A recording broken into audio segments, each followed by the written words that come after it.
ऐसी प्रेयर करें, भगवान के पावन चरणों में प्रार्थना करें।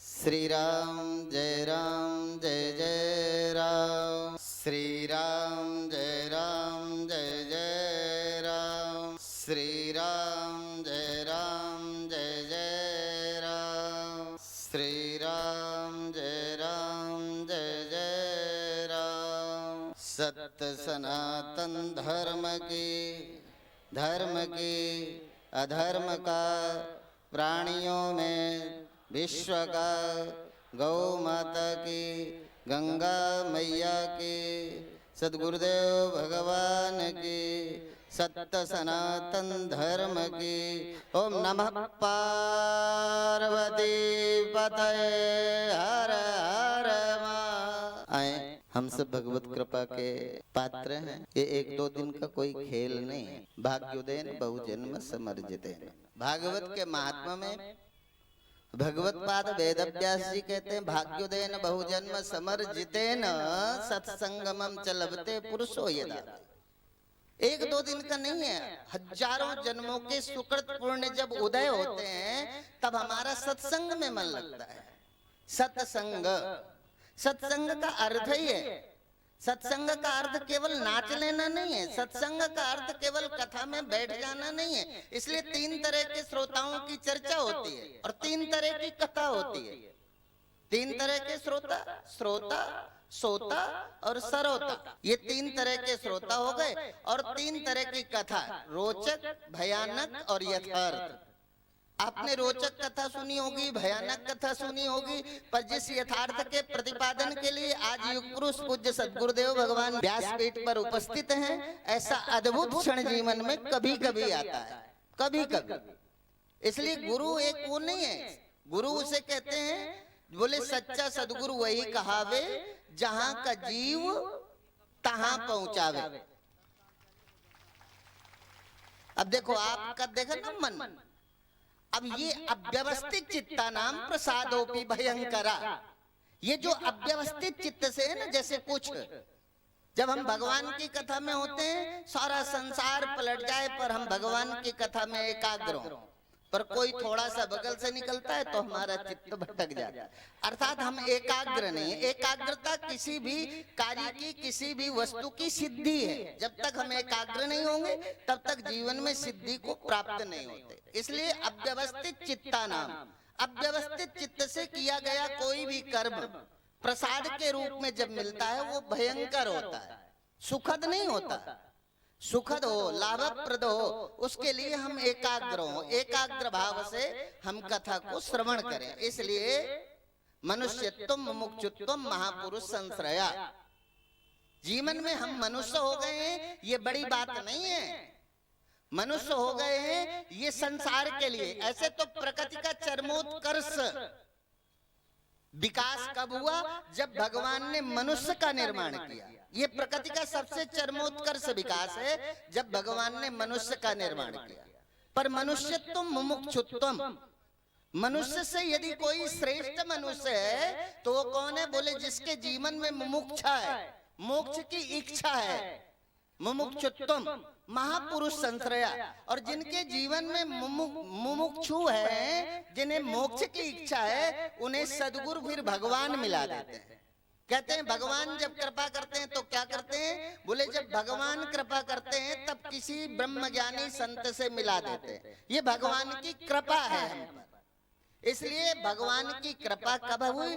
जब हमें किसी संत का दर्शन हुआ जिसको वेद में कहा। मैं उस संत की बात नहीं करता जिसके अनुयायी बहुत हैं, मैं उस संत की बात नहीं करता जिसके पास वैभव बहुत है, मैं उस संत की बात करता हूं जिस संत के लिए गीता अपनी सहमति व्यक्त करती है, गीता अपना समर्थन देती है, जिसे मानस कहता है कि ये साधु है। मानस का क्या कहता है? पर दुख द्रवई सुसंत पुनीता निज परिताप द्रवई। अभी तो हम मनुष्य, संत धीरे धीरे होना है तो संत होने के लिए किसी कपड़े के बदलने की जरूरत नहीं है। ये ड्रेस तो एक यूनिफॉर्म है, किसी भी आश्रम की एक अपनी यूनिफॉर्म होती है, ब्रह्मचर्य, गृहस्थ, वानप्रस्थ, सन्यास। पर सन्यास के लिए केवल कपड़े बदल लेने का नाम साधु नहीं है। साधु के कुछ मूल्य हैं, साधु का कुछ लक्षण गुण प्रमाणित किए गए हैं कि साधु कौन है। साधु कौन है? जो दया ना हो। साधु कौन है? जो सहिष्णु ना हो। साधु कौन है? जो परोपकारी ना हो।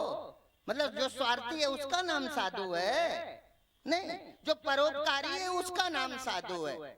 ठीक है ना? तो साधु होने के लिए क्या करना? परोपकारी होना, सहिष्णु होना, दयालु होना, मृदुभाषी होना। साधु के लिए पर दुख द्रवई सो संत पुनीता, निज परिताप द्रवई नवनीता। वृक्ष कबहू नहीं फल बखे, नदी नाचवे नीर, और परमार्थ के कारण साधुंधरा शरीर। साधु कौन है? तो ऐसा तो आप भी कर सकते हो, बिना ड्रेस बदले कर सकते हो, है ना? बिना ड्रेस बदले आप पर्ची कटा सकते हो, बिना ड्रेस बदले किसी ठंड खाते हुए गरीब आदमी को कंबल दे सकते हो, बिना ड्रेस बदले किसी भूखे को भोजन दे सकते हो। और क्या है साधु? और साधु क्या है? साधु का मतलब जो ऐसे मूल्यों पर जिसका ध्यान जाता है उसका नाम साधु है। तो हम साधु बने, कपड़े न बदलें। कपड़े नहीं बदलना, ना घर छोड़ो ना हरि भूलो, कर्म करो जिंदगानी में। ऐसे रहो इस जगत में जैसे कमल रहता है, जैसे कमल पानी में रहता है, इस तरह से जिंदगी में जीना आ जाए। गर अक्ल है तो देख ले सब दर खुदा सब में खुदा। गर अक्ल है तो देख ले सब दर खुदा सब में खुदा। है उसी का एक जलवा, बुत खुदा बुत में खुदा। है नजर में कुछ कमी तो वह नजर आता नहीं। है बुतों का खौफ जिनको वो खुदा पाता नहीं। है बुत कहाँ और बुत परस्ती है कहाँ? जब सब जहां में है खुदा तो बुत की हस्ती है कहाँ? जब सब जहां में, जब जर्रे जर्रे में है झांकी भगवान की, किसी सूझ वाली आंख ने पहचाना। हम सारे संसार में भगवान नहीं देख सकते, पर हम नामदेव का स्मरण कर सकते हैं। रोटी नामदेव ने पकाई, रोटी कुत्ते ने उठाई, पीछे घी का कटोरा लिए जा रहे। प्रभु रूखी तो न खाओ, थोड़ा घी भी लेते जाओ। कैसी शकल बनाई तूने स्वान की, मुझे ओढ़नी उड़ा दी इंसान की। मुझे तूने ओढ़नी इंसान की उड़ा दी, खुद स्वान के रूप में घूम रहा है। यदि हम नहीं देख सकते कुत्ते में भगवान तो हम नामदेव का दर्शन करें। यदि हम नहीं देख सकते गधे में भगवान तो स्वामी एकनाथ का दर्शन करें, कर दें। तो किसी ने तो देखा है, इसलिए विश्वास, श्रद्धा विश्वास रूपेण, जिसके जीवन में श्रद्धा है, विश्वास है, उसे जर्रे जर्रे में भगवान का दर्शन हो सकता है। बिन विश्वास न काम न साई, बिना विश्वास के कोई कार्य सिद्ध नहीं होता। इसलिए पहली साधना है। इसलिए ये नहीं कहा बुद्धिमान लभते ज्ञानम, गीता में कहा श्रद्धावान लभते ज्ञानम तत्परा संयतेन्द्रिया। चरित्रवान हो और श्रद्धावान हो। चरित्र और श्रद्धा जब दोनों एक होती हैं तो इसी जीवन में हमें इस नर के रूप में हम पैदा तो हुए, पर जब जाएंगे तब नारायण होके जाएंगे। तो क्या हो? चरित्र अच्छा हो और श्रद्धा हो। श्रद्धा किस पर? गुरु वचन वाक्य, गुरु के वचनों पर हमारी श्रद्धा हो, गीता के वचनों पर हमारी श्रद्धा हो, मानस जो कहती है उस पर हमारी श्रद्धा हो। और कैसे गुरु पर? जो गीता को कोट करते हैं, जो मानस को कोट करते हैं, जो वेदों को कोट करते हैं, ऐसे गुरु को। स्वयंभू गुरुओं की बात नहीं करता। वो गुरु वही असल में सच्चा गुरु है जिसने कभी मानस के विपरीत कुछ नहीं कहा, जिसने कभी गीता के विपरीत कुछ नहीं कहा, जिसने कभी वेदों के विपरीत कुछ नहीं कहा। इसलिए साधु नाम दर्शनम पुण्यम तीर्थ भूता ही साधवा। वेद कहता है ऐसा साधु का दर्शन हमारे जन्मों जन्मों के पाप नष्ट कर देता है। साधु नाम दर्शनम पुण्यम तीर्थ भूता ही साधवा। आपको पता नहीं है, आपको लगता है गंगा जाएंगे तो पाप दूर हो जाएंगे। इसलिए किसी ने कहा गंगा पापम शशि तापम दैन्यम कल्प तरुस्तथा पापम तापम च दैन्यम च हंति सज्जन सद्गुरु। सज्जन और सदगुरु का प्रभाव क्या बताया है? बोले गंगा पापम। मैं मानता हूँ गंगा तो दर्शनान मुक्ति, वेद में कहा गंगा से तो मुक्ति तक हो जाती है। और यदि मुक्ति नहीं होती तो इतनी बड़ी गंगा लाने के लिए भागीरथी प्रयास क्यों करते? पर किनकी होती है? जिनको श्रद्धा है, जिनकी श्रद्धा है कि गंगा से मुक्ति होती है। पर यहाँ उपनिषद में कहा ज्ञानान ऋतेन मुक्ति। उपनिषद कहता है बिना ज्ञान के मुक्ति नहीं होगी। बिना ज्ञान के मुक्ति नहीं होगी। एक तरफ वेद कहते हैं गंगा तो दर्शनान मुक्ति, दर्शन से भी मुक्ति होती है। ये एक विरोधाभास जो बातें हैं उनको समझने के लिए, जिन्हें कुछ नहीं आता उनकी मुक्ति गंगा के स्नान से हो जाती है। जो थोड़ा जानते हैं इस सृष्टि के रहस्य को, उनकी मुक्ति ज्ञान से होगी।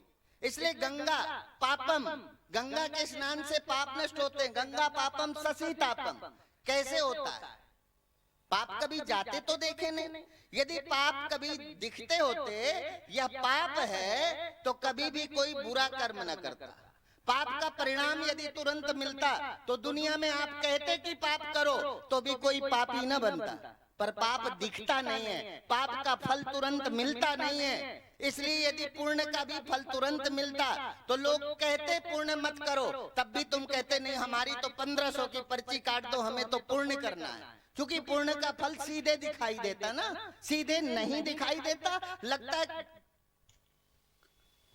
कौन जाने कब क्या होगा, किस जन्म में जाएंगे, आप न जानो, पर आप शास्त्र और गुरु के वचनों पर विश्वास करो। जन्म तो होता है ना, पुनर्जन्म तो होता है। एवं प्रवर्तितम चक्रम नानुवर्तयति, हमें गीता में कहा ये जन्म मृत्यु का चक्र भगवान कृष्ण कहते हैं। कुरुक्षेत्र की भूमि में खड़े होकर के गांडीवधारी अर्जुन को समझाते हुए कि संसार तू आज कर्तव्य से विमुख होकर तू किसी यश को प्राप्त नहीं होगा, तेरा अपयश होगा।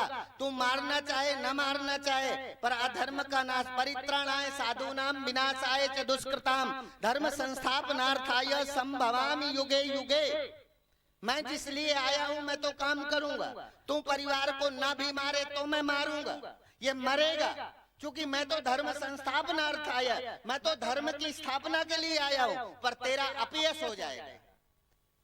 इसलिए तू खुद गर्ज मत बन, तू धर्म की स्थापना में मेरा सहयोग कर। और गीता सुना करके धर्म के मैदान में अर्जुन को लड़ने के लिए बाध्य कर दिया।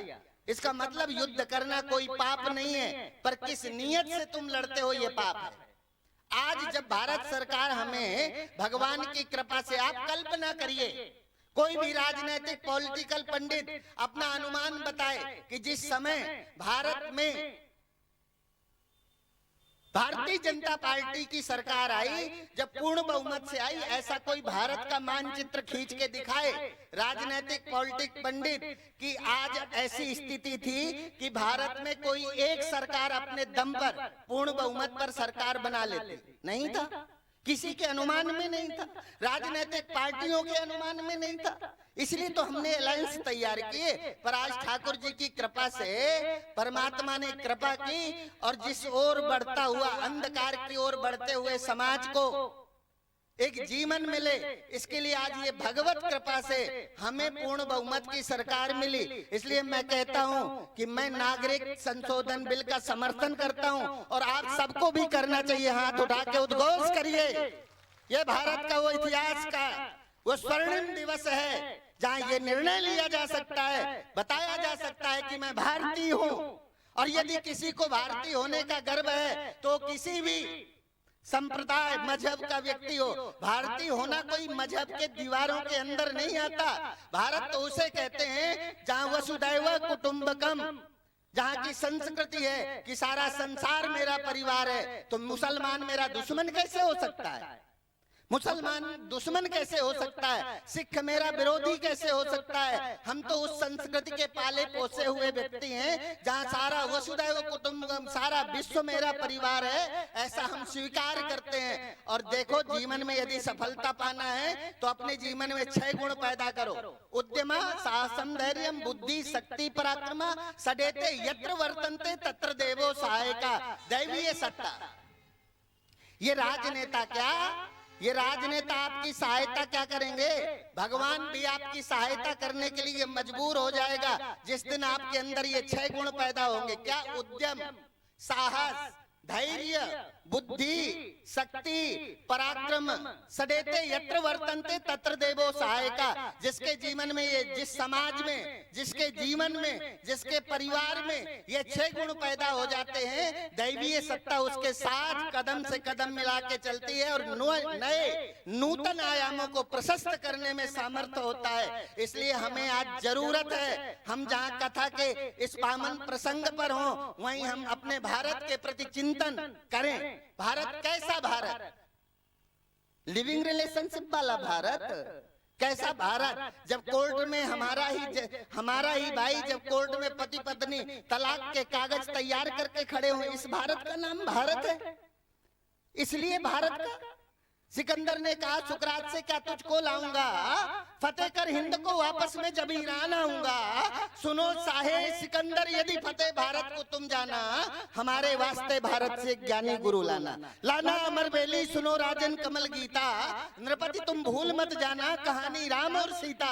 फिर हाथ में कमंडल ले लेना, गंगा जल भी भर लाना, जिसे पीकर के ऋषियों ने है गहरे तत्व को जाना।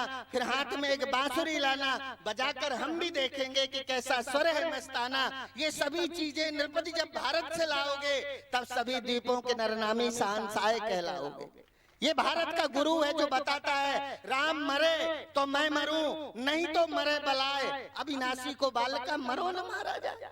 यदि राम मरते हैं तो मैं मर सकता हूँ, यदि मेरा राम जन्मा है तो मेरी तीनों काल में मौत नहीं हो सकती। ईश्वर अंश जीव अविनाशी। इसलिए मैंने कहा, सच्चा सदगुरु वही कहावे, जहां का जीव तहां पहुंचावे। ईश्वर अंश है और गुरु क्या करते हैं, उसी अंश में हमें मिला देते हैं। इसलिए ये नहीं है, एक महात्मा जी रोज कथा करने बैठते थे, वो कहते थे मनुर्भव मनुर्भव, मनुष्य बनो मनुष्य बनो। बहुत बड़ी समाज उन्हें सुनने आती थी। उसी समाज में एक बौद्धिक व्यक्ति खड़ा हुआ और वो कहने लगा, महात्मा जी हम कोई तुम्हें जानवर दिखाई देते हैं?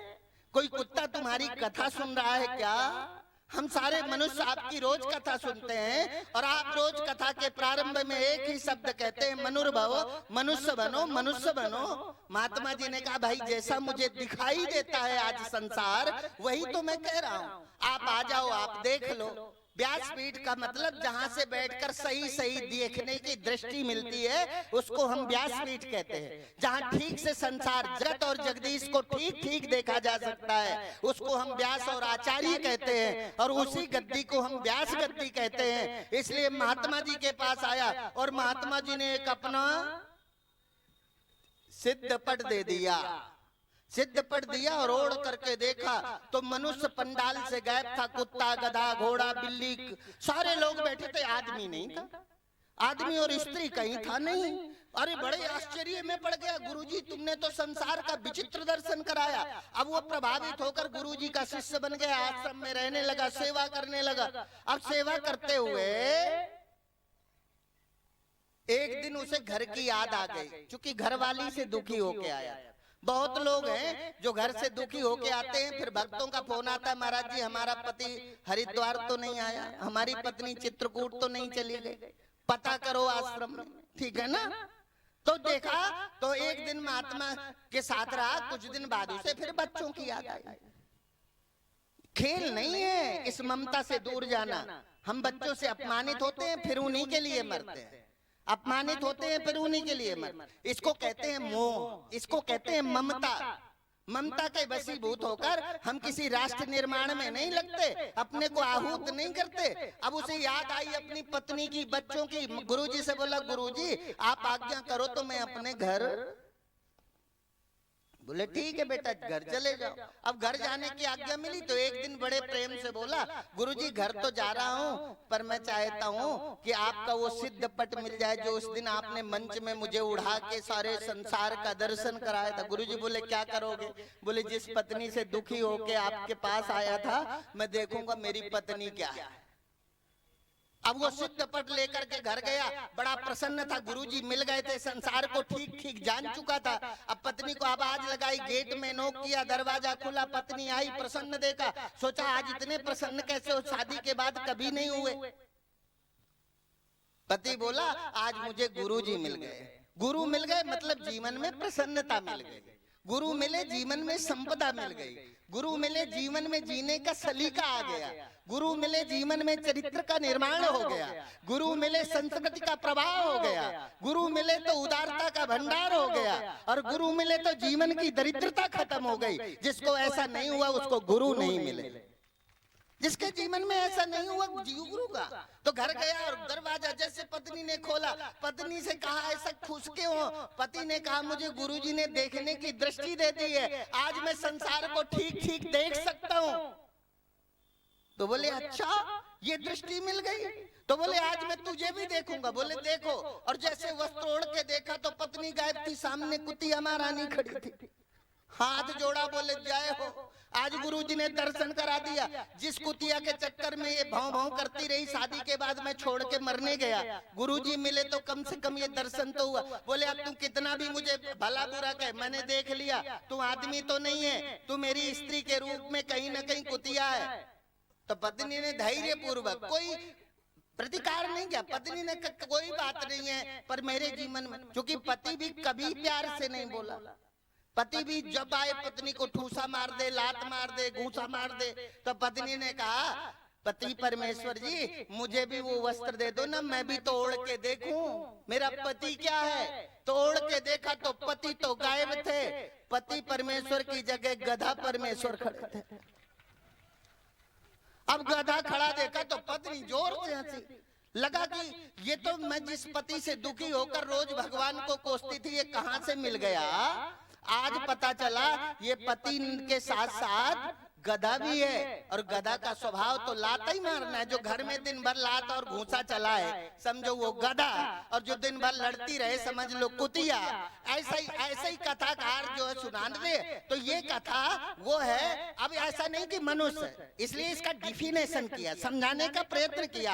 आहार निद्रा भय मैथुनंच समान में तत् पशुभिर नराणाम धर्मो ही तेषाम अधिको विशेषा धर्मेण हीना पशुभिः समाना। आहार निद्रा, अच्छा मनुष्य इसको मानते हो ना जिसको भूख लगती है, मतलब हम भोजन करते हैं इसी का नाम मनुष्य। तो कुत्ता भी तो भोजन करता है। आहार निद्रा, हम सोते हैं तो कुत्ता भी तो सोता है, नहीं सोता ना, गधा नहीं सोता ना। आहार निद्रा भय मैथुनंच, यदि हमारे अंदर किसी बनने और बिगड़ने का भय है तो और के अंदर भी भय है। मतलब कुत्ता से हम डरते हैं, कुत्ता हमसे नहीं डरता ना। शेर से हम डरते हैं, शेर हमसे नहीं डरता ना। डरता है कि नहीं? वो चीज तो नहीं कह रहे ना जो मरने के बाद समझोगे, वो चीज हम कहना चाहते हैं जो इसी समय इसी वक्त समझ सकते हो। तो कहते हैं आहार निद्रा भय मैथुनंचा। अच्छा बिना कुत्ता कुतिया के कोई दूसरा जन्म हुआ है क्या? मेल फीमेल मिलते हैं ना, स्त्रीलिंग और पुरलिंग। भाई कुत्ता और कुतिया के बिना मिले तो संसार होता नहीं, ऐसे बिना आदमी और स्त्री के मिले भी संसार नहीं होता। तो हम भी खाते हैं, हम भी सोते हैं, हम भी डरते हैं, और हम भी प्रजनन करते हैं, संसार का निर्माण करते हैं। ऐसे सारे जीव जंतु इसी सिद्धांत से संसार चलाते हैं, सभी जीव जंतु। सिद्धांत अलग है क्या? अलग है तो कोई बता दो भाई, ऐसा ही है ना। तो कहते समान में तत् पशुभिर नराणाम धर्मो हितेषाम अधिको विशेषा। जीवन में क्या है? जिसके जीवन में धर्मो हितेषाम अधिको विशेषा धर्मेण हीना पशुभिः समाना। जिसके जीवन में धर्म है वह मनुष्य है, जिसके जीवन में धर्म नहीं बचा ना वो पशुभिः समाना, वो पशु है, पशु जैसा है। पशु तो नहीं है, पशु के समान है। क्योंकि हमने 2 हाथ 2 पैर का नाम मनुष्य माना है, 4 पैर 1 पूंछ 2 सींग को हमने जानवर माना है, ठीक है ना। तो जानवर तो नहीं है, पर जानवर जैसा है, समाना अर्थ करते हैं समान। ये पशु भी समाना धर्मो हितेषाम, जिसके जीवन में धर्म है। और धर्म क्या है? जैसे कल गुरुदेव ने कहा भाई पैदा होता है, भाई और बाप और माँ ये सब नहीं है, पत्नी हमने बनाई है, ठीक है ना। बहन पहले से है, माँ पहले से है, पिता पहले से है, पत्नी पहले से। तो पत्नी किसने दी है? धर्म ने ना, इसलिए उसको हम कहते हैं धर्म पत्नी। धर्मो हितेषाम अधिको विशेषा धर्मेण हीना पशुभिः समाना। खादते मोदते नित्यम सुनका सुकराता था। ये सुअर कुत्ता गधा बिल्ली भी खाते पीते खेलते हैं, इसका नाम कोई मनुष्य है क्या? खाते पीते खेलना पैसा कमाना, इसी का नाम मनुष्य है क्या? मनुष्य है जो संस्कृति के सृजन में, राष्ट्र के सृजन में अपना तन मन धन अर्पित करता है, राष्ट्र के सृजन में। और यदि अभी नहीं चाहते ना, हम दो हमारे दो, हम दो हमारा एक, लिविंग रिलेशनशिप का मतलब हम दो हमारा कोई नहीं, फिर कंधा तुम्हारा बाप देगा। 4 लोग चाहिए कंधा देने के लिए, फिर हीटर में जलाए जाओगे, ठीक है ना? तो कम से कम परिवार के साथ रहना।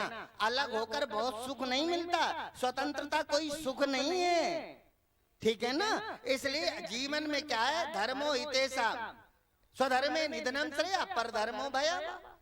जिस आचरण से लज्जा आती है, संकोच होता है, समाज के सामने सर नहीं उठता, समझ लो कि अभी आप धर्मात्मा नहीं है। स्वधर्मे निधनम श्रेया, स्वधर्म पर गमन करने से तो जीवन में निर्भयता आती है, जीवन में साहस का प्रादुर्भाव होता है। तो आप धर्मात्मा बने। धर्म का मतलब है जहाँ एक माँ है और माँ के पवित्र संबंध है, जहाँ एक पत्नी है, पत्नी का पवित्र संबंध है, जहाँ एक बहन है, बहन का पवित्र संबंध है, जहाँ एक गुरु है और शिष्य है, शिष्य और गुरु का पवित्र संबंध है। उसको हम गुरु नहीं कहते जो हरई शिष्य धन शोक न हरई, सो गुरु घोर नरक में पड़ई। ऐसे गुरु को तो गोस्वामी तुलसीदास जी महाराज ने कहा ये तो नरकगामी होते हैं, जो चेले का धन तो लेते हैं पर उसके जीवन का दुख दूर नहीं करते। और उसके जीवन का, यदि मनुष्य के जीवन का कोई दुख है तो वो दुख है अविद्या।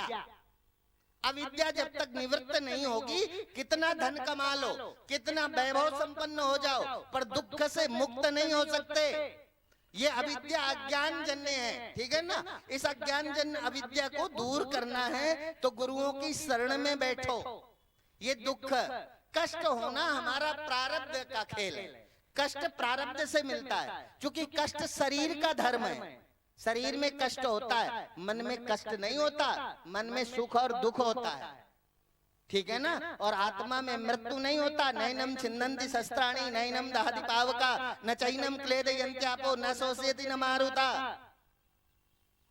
आत्मा में मृत्यु नहीं है, आत्मा का धर्म मौत नहीं है, आत्मा का धर्म तो अजन्मा अव्यक्त आत्मा है। इसलिए समम सर्वेषु भूतेषु तिष्ठन्तं परमेश्वरम विनश्यसु अविनश्यन्तं या पश्यति स पश्यति। किसको देखने के लिए हमने गुरु बनाया? बच्चे पैदा करने के लिए गुरु बनाने की जरूरत है क्या? यदि है तो किसी कुत्ते ने कैसे बच्चे पैदा कर लिए, ठीक है ना? परिवार चलाने के लिए गुरु बनाने।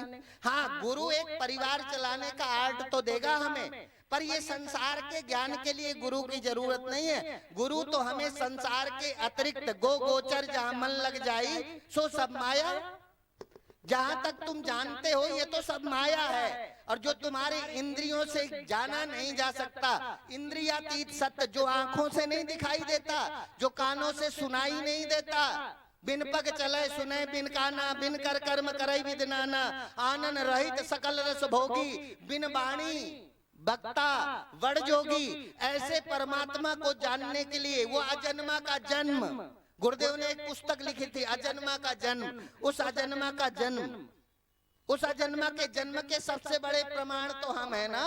हम जन्मे बैठे, हमें लगता है हम मर जाएंगे, अमृत पुत्र होके लगता है मर जाएंगे, पर यदि पता चल जाए तो ऐसी खुशी होगी जैसे किसी व्यक्ति के जीवन में जब पुराने कपड़े छोड़ के नए कपड़े मिलते हैं तो कितना खुश होता है ना?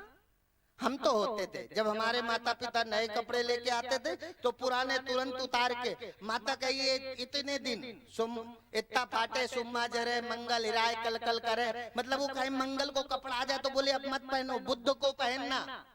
पर मारे खुशी के कपड़ा उतार के और जुगाड़ लगे तो उसी दिन पहन ले। खुशी होती थी कपड़ा उतार के फेंकने में। और ये कपड़े ही जैसा है, वासांश जीर्णानि यथा विहाय नवानि गृह्णाति नरोपराणि तथा शरीराणि विहाय जीर्णान् नन्यानि संयाति न मानिते।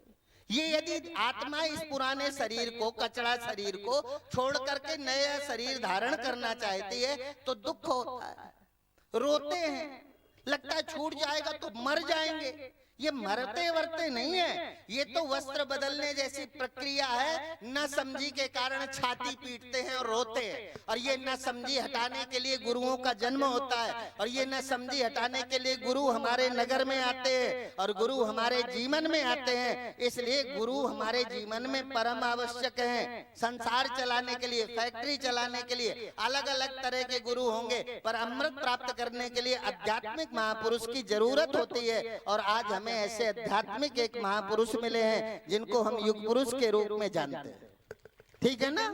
इसलिए निश्चित रूप से आज हम सबको यह तय करना चाहिए कि हमें क्या करना है। जीवन में चली जा रही है जीवन की रेल, खिलौना समझकर इसे ही न खेल। कुशल कारीगरों ने इसको बनाया, बड़ी अक्लबंदी से इसको चलाया, चला भी दिया है ना। कुशल कारीगरों ने इसको बनाया, बड़ी अक्लबंदी से इसको चलाया, पड़ा इसके इंजन में कर्मों का तेल। कोई गाड़ी बिना तेल के चलती है क्या? चाहे सौर ऊर्जा से चले, पर ये जीवन की जो एक रेल है ना, ये भी कर्म रूपी तेल से चलती है। इसलिए कर्मानुगो गच्छति जीव एका, या जीव ही कर्म के, और कर्म क्या है? बोले मने हो। इसलिए मन का कहा न मानिए, मन है पक्का धूर्त, ले बोरे दरियाओं में जाए हाथ से, है ना। कोई संत जन ही जानते इस धूर्त मन की चाल को, कोई संत जन ही जानते इस धूर्त मन की चाल को, इस मन की चाल को कोई साधु जन ही जानते। इसलिए साधु जन जब इस मन के विषय में बोले ना, जल की मन की एक गति नीचे को ही जाए, बड़े यतन से राखिए तो ऊपर ठहरा है। बड़े यतन से राखोगे तो ऊपर रहेंगे। नहीं, मन कभी स्त्री में जाएगा, पैसे में जाएगा, संसार में जाएगा, पर गुरु की वाणी में जिस दिन ये मन भ्रमर रमण करने लगेगा, समझ लो। इसलिए रूपे जराया भयम, भोगे रोग भयम, कुले च्युत भयम, रूपे जराया भयम। ज्यादा भोगने की इच्छा करोगे तो रोगी हो जाओगे। भोगे रोग भयम, कुले च्युत भयम। ऊंचे कुल में जन्म गए हो, बिटिया भग जाएगी तो सारी नाक कट गई, ठीक है ना। तो कुल से गिरने का डर, ऊंचे कुल में जन्म गए हो, ये भी एक श्राप है, क्योंकि गिरने का रोज डर सता रहा है। भोगने के साधन इकट्ठे हैं तो रोगी होने का डर खाए जा रहा है। भोगे रोग भयम, कुले च्युत भयम, रूपे जराया भयम। और यदि आप सुंदर हो गए हो ना, तो बुढ़ापे का डर है। शरीर मिल गया है तो मौत का भय है, लगता है मर जाएंगे। काये कृतांताद भयम, तो व्यासकार कहते हैं सर्वे वस्तु भयान्विताम भुवि नृणाम वैराग्य एव भयम। यदि सब चीजों से आप भय मुक्त होना चाहते हो तो गुरु की वाणी पर विश्वास करो, उनके अमृत वचनों को सुनो।